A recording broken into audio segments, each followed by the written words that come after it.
Вака господинот Стефчо Јакимовски ја гледа општината Карпош, една голема пералница на пари, изјави секретарот на Унијата на млади сили на ВМРО ДПМНЕ, Николина Ивановска, покажувајќи кон две пералници преполни со пари.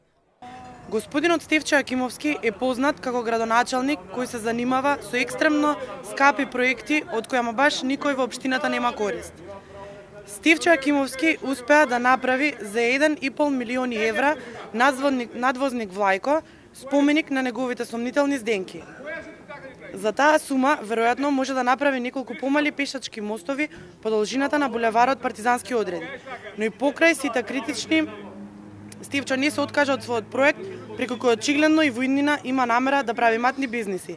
На истиот тој безкорисен мост потроши дополнителни 5 милиони денари за ескалатори. Влајко очигледно беше само почеток.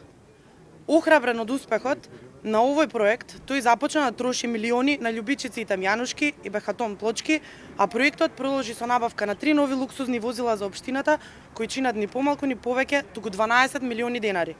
Но и ова не беше доволно. Стефчо Јакимовски започна да организира скапи екскурзии за своите пајташи, за сопругите и децата на партиските пријатели на сметка на општината. Низ пералницата за пари се сомневаме дека поминале и 5 милиони денари годишно од општинскиот буџет за финансирање на невладини организации избрани по сомнителни услови. Стефчо Јакимовски изведе и најскапа фасада на зградата во Карпош 2, за која потроши 170.000 евра, а просечно истата чини 85.000 евра.